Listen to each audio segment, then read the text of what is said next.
கழகத்துடைய பொதுச் செயலாளர்,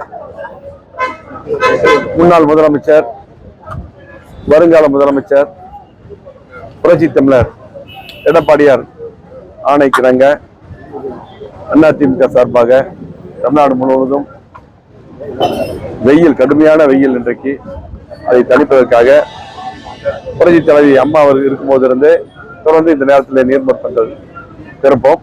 அந்த அடிப்படையிலே இன்றைக்கு புரட்சி தமிழர் எடப்பாடி அவர்கள் உத்தரவுக்கிணங்க கோவை மாவட்டம் முழுவதும் இன்றைக்கு நீர்மற்பந்தல் திறப்பு நடந்து கொண்டிருக்கிறது. அந்த அடிப்படையிலே கோவை மாநகர் மாவட்டம் சாய்பாபா காலனி பகுதியிலே, சாய்பாபா காலனியிலே இன்றைக்கு சிறப்பான முறையிலே நீர்மற்பந்தல் திறப்புலாம் நடைபெற்றது.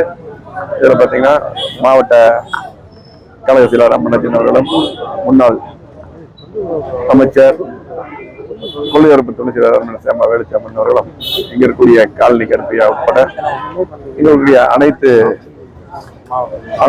நம்முடைய வெற்றி வேட்பாளர் அருமை தம்பி ராமச்சந்திரன் உட்பட அத்தனை நிர்வாகிகள் கலந்து கொண்டோம். இன்றைக்கு எந்த நேரத்திலும் மக்களுக்கு ஒரு பிரச்சனை என்றால் அதை தீர்க்கக்கூடிய கட்சி அதிமுக.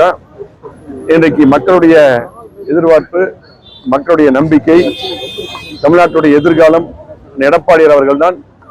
இன்றைக்கு எப்ப சட்டமன்ற தேர்தல் வந்தாலும் கண்டிப்பா முதலமைச்சர் வருவார்.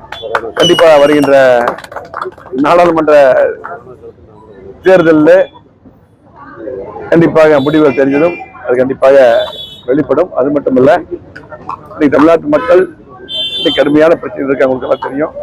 கொரோனா வந்த போதும் சரி, எந்த பிரச்சனையா இருந்தாலும் சரி, தீர்த்து வைத்து மக்களுக்கு எடப்பாடியார் இருக்கும் பொழுது சிறப்பான முறையில பணியாற்றி சுகாதாரத்துறையும் உள்ளாட்சித்துறை போன்றவர்களெல்லாம் முடுக்கிவிட்டு சிறப்பான முறையில் பணியாற்றினார்.